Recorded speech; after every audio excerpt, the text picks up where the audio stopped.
السلام علیکم ورحمۃ اللہ وبرکاتہ۔ ناظرین، استقبال ہے آپ کا ہمارے چینل دا اردو نیوز میں۔ امریکہ میں دیوالی کے موقع پر منعقد کی جانے والی ایک تقریب میں شامل ہونے سے کینیڈا کی مشہور شاعرہ روپی کور نے انکار کر دیا ہے۔ وائٹ ہاؤس کی طرف سے ملی دعوت کو انہوں نے نامنظور کر دیا ہے اور کہا ہے کہ غزہ میں اسرائیل لگاتار حملے کر رہا ہے، جسے امریکہ کی حمایت حاصل ہے۔ ایسے میں اس تقریب میں شامل ہونا مجھے منظور نہیں۔ قابل ذکر ہے کہ ہند نژاد شاعرہ روپی کور کو وائٹ ہاؤس میں منعقد عشائیہ میں مدعو کیا گیا تھا۔ اس تقریب کا انعقاد امریکی نائب صدر کملا ہیرس کی طرف سے کیا گیا ہے۔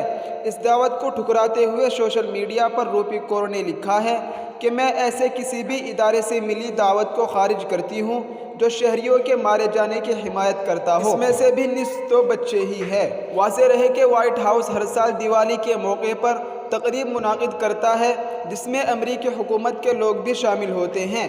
اس کے علاوہ امریکہ میں مقیم ہند نژاد اشخاص بھی اس میں حصہ لیتے ہیں۔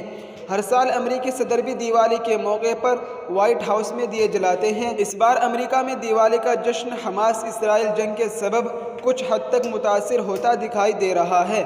روپی کور نے دیوالی کے جشن میں شامل ہونے کی امریکی دعوت کو خارج کرتے ہوئے لکھا ہے کہ دیوالی برائی پر اچھائی کی جیت کی علامت ہے، یہ تکبر پر علم کی فتح کا بھی پیغام دیتا ہے۔ اس موقع کو میں استحصال کے خلاف جنگ کے طور پر دیکھتی ہوں۔ ساتھ ہی روپی کور نے اپنے شیدائیوں سے بھی اپیل کی کہ وہ غزہ پر جاری مظالم کی مخالفت کرے۔ جی ہاں ناظرین، یہ اس وقت کی بہت اہم خبر تھی جس کو ہم نے آپ کے ساتھ شیئر کیا ہے۔ ہماری آپ سے گزارش ہے کہ ہماری اس ویڈیو کو زیادہ سے زیادہ شیئر کریں۔ السلام علیکم ورحمۃ اللہ وبرکاتہ۔